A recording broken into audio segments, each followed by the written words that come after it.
I had with the game. Here are 3 examples, but these aren't the only ones. Godric may be my favorite fight, but he has a whirlwind move he starts so quickly that the only way you could possibly hope to avoid it is if you hit dodge roll the instant you ever see his model move, and even then, you still may not be quick enough. This is below 20 frames of animation from start to damage, and that's my criteria for something being unreactable. Anything a few frames above that would still be a demanding challenge of your reaction speed, but possible. Remember that this isn't like a click test reaction that you can find online. You also have to know the appropriate response from the tell, which takes up more of your reaction bandwidth, so to speak. The existence of this move means you can never stay in melee range with Godric while he's in neutral, so as soon as you punish one of his moves, get the hell away from him and joust his next one, which once again encourages you staying away from enemies during combos and not dealing with their movesets head on. I still love this boss because he looks so cool though, and his gap closers were fun for me to react to.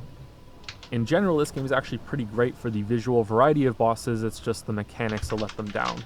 Elden Ring might be the best for that actually, for visual variety. It's better than Sekiro for sure. Maybe Dark Souls 1 is up there. Dark Souls 2 and Dark Souls 3. Yeah, I would give it to Elden Ring for sure. This has been another off-script moment. I hope you like them.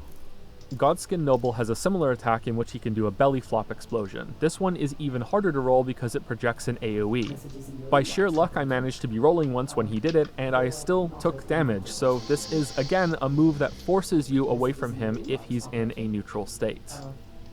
Millennia, who is the Blade of Mikola, by the way, will go down in history in this series for her version of this problem if she's not patched, and even if she is, the infamy she's already garnered at this point may last forever. Waterfowl Blade is the ROM has ever put into one of these games, but even if we ignore how difficult it is to learn how to dodge, it defines the fight in a way that makes it boring. This is the most important part of why this move is troublesome. A good rule to follow if you want to avoid damage on this fight is this. If Millennia has not done this move in the past 20 seconds, you cannot be within 10 feet of her. If you are, then you are risking her starting this up and not having enough time to get away from her first set. You don't even need to be within striking distance to be too close, outside of some speed boost using like Bloodhound Step again. The first wave of this attack is outright unable to be rolled, and at the time of writing this, only has one speedrunner tier level manipulation trick in making her miss you, which is out of reach of practically all players. I don't want to show anyone else's footage in this video because of copyright concerns, but basically you run a circle around her as she's in the air for the first part, and at a specific point you dash away, and then she goes in the opposite direction and doesn't hit you for the first set.